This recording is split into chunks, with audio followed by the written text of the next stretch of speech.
आदर्श कहानियाँ। भगवान की कृपा। एक राजा था, उसका मंत्री भगवान का भक्त था। कोई भी बात होती तो वो यही कहता कि भगवान की बड़ी कृपा हो गई।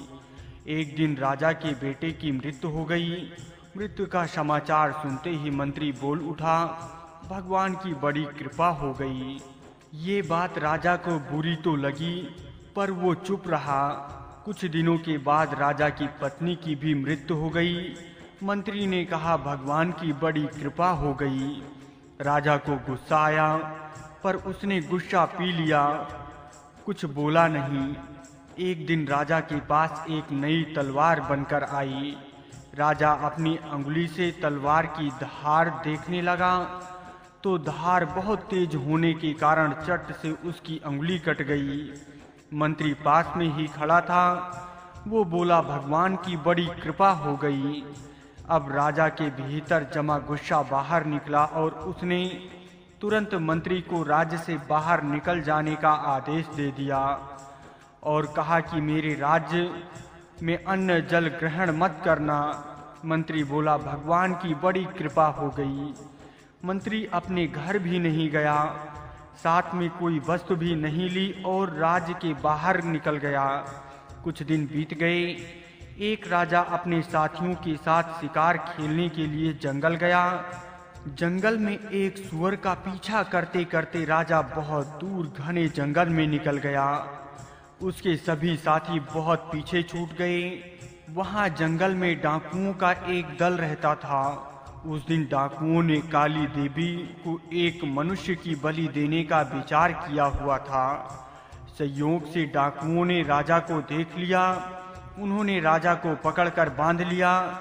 अब उन्होंने बलि देने की तैयारी शुरू कर दी। जब तैयारी पूरी हो गई तब डाकुओं के पुरोहित ने राजा से पूछा, तुम्हारा बेटा जीवित है? राजा बोला, नहीं, वो मर गया। पुरोहित ने कहा कि इसका तो हृदय जला हुआ है। पुरोहित ने फिर पूछा, तुम्हारी पत्नी जीवित है? राजा बोला, वो भी मर चुकी है। पुरोहित ने कहा कि ये तो आधे अंग का है, अतः ये बलि के योग्य नहीं है, परंतु हो सकता है ये मनुष्य मरने के भय से झूठ बोल रहा हो। पुरोहित ने राजा के शरीर की जांच की तो देखा कि उसकी अंगुली कटी हुई है। पुरोहित बोला, अरे ये तो अंग भंग है, बलि की योग्य नहीं है, छोड़ दो इसको। डाकुओं ने राजा को छोड़ दिया।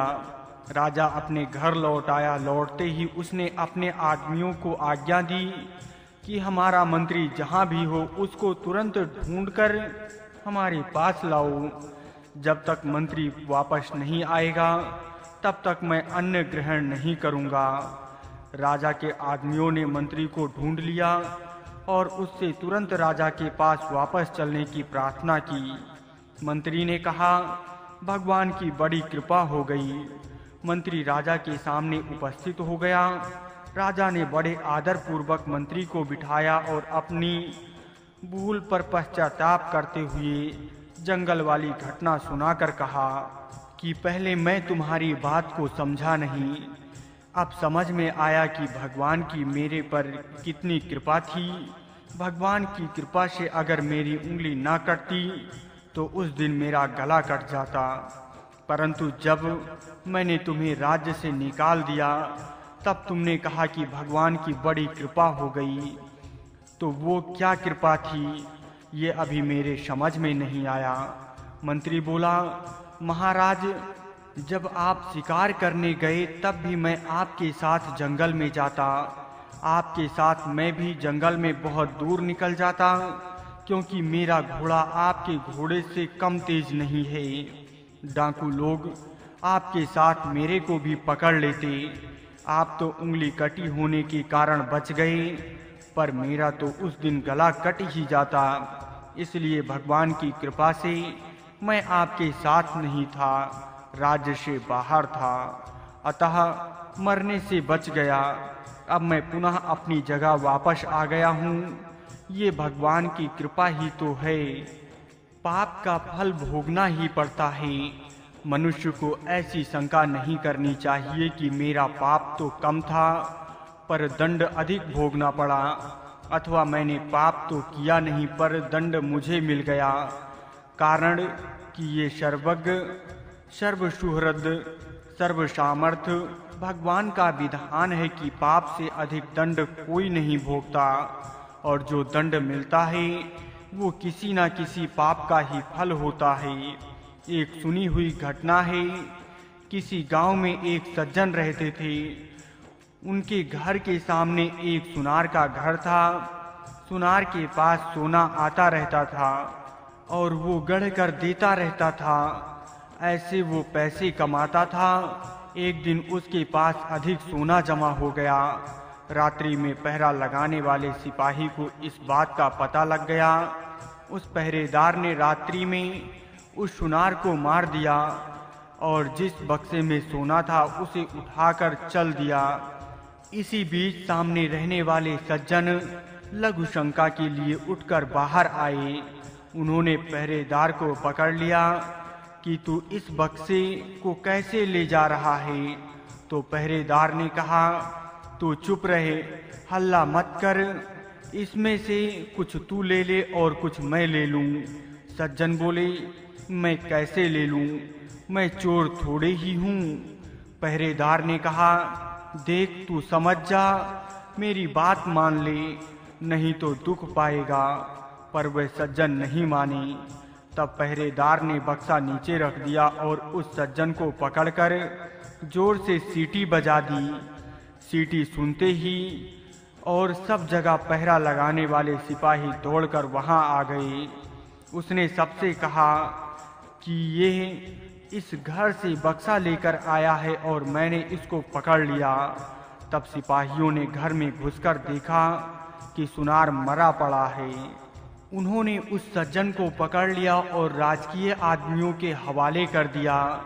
जज के सामने बहस हुई तो उस सज्जन ने कहा कि मैंने नहीं मारा है, उस पहरेदार सिपाही ने मारा है।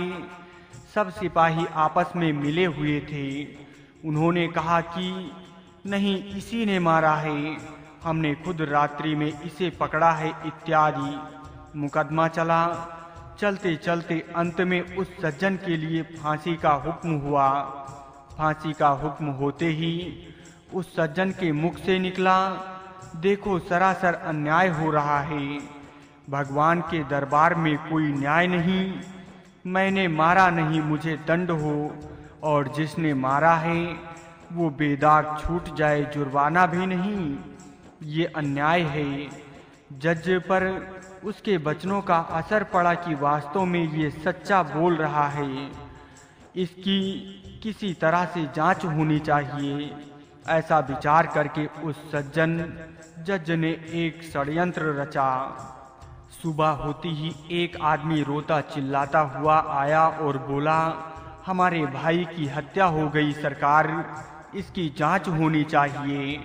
तब जज ने उसी सिपाही को और कैदी सज्जन को मरे व्यक्ति की लाश उठाकर लाने के लिए भेजा।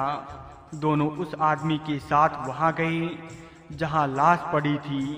खाट पर लाश के ऊपर कपड़ा बिछा था, खून बिखरा पड़ा था। दोनों ने उस खाट को उठाया और उठाकर ले चले। साथ का दूसरा आदमी खबर देने के बहाने दौड़कर आगे चला गया। तब चलते चलते सिपाही ने कैदी से कहा, देख, उस दिन तू मेरी बात मान लेता तो सोना मिल जाता और फांसी भी नहीं होती। अब ये देख लिया सच्चाई का फल। कैदी ने कहा, मैंने तो अपना काम सच्चाई का ही किया था। फांसी हो गई तो हो गई, हत्या की तूने और दंड भोगना पड़ा मेरे को। भगवान के यहाँ न्याय नहीं। खाट पर झूठ मूठ मरे हुए के समान पड़ा हुआ आदमी उन दोनों की बातें सुन रहा था। जब जज के सामने खाट रखी गई तो खून भरे कपड़े को हटाकर वो उठ खड़ा हुआ और उसने सारी बात जज को बता दी कि रास्ते में सिपाही ये बोला और कैदी ये बोला। ये सुनकर जज को बड़ा आश्चर्य हुआ। सिपाही भी हक्का बक्का रह गया। सिपाही को पकड़कर कैद कर लिया गया, परंतु जज के मन में संतोष नहीं हुआ। उसने कैदी को एकांत में बुलाकर कहा कि इस मामले में तो मैं तुम्हें निर्दोष मानता हूँ, पर सच सच बताओ कि इस जन्म में तुमने कोई हत्या की है क्या? वो बोला, बहुत पहले की घटना है। एक दुष्ट था जो छुपकर मेरे घर मेरे स्त्री के पास आया करता था। मैंने अपनी स्त्री को तथा उसको अलग अलग खूब समझाया, पर वो नहीं माना। एक रात वो घर पर था और अचानक मैं आ गया। मेरे को गुस्सा आया हुआ था। मैंने तलवार से उसका गला काट दिया और घर के पीछे जो नदी है उसमें फेंक दिया। इस घटना का किसी को पता नहीं लगा। ये सुनकर जज बोला, तुम्हारे को इस समय फांसी ही होगी। मैंने भी सोचा कि मैंने किसी से घूस नहीं खाई, कोई बेईमानी नहीं की। फिर मेरे हाथ से इसके लिए फांसी का हुक्म कैसे लिखा गया? अब संतोष हुआ। उसी पाप का फल तुम्हें यहाँ भोगना पड़ेगा। सिपाही को अलग फांसी होगी। उस सज्जन ने चोर सिपाही को पकड़कर अपने कर्तव्य का पालन किया था।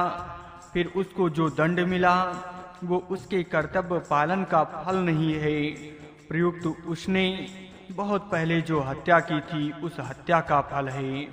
कारण कि मनुष्य को अपनी रक्षा करने का अधिकार है, मारने का अधिकार नहीं।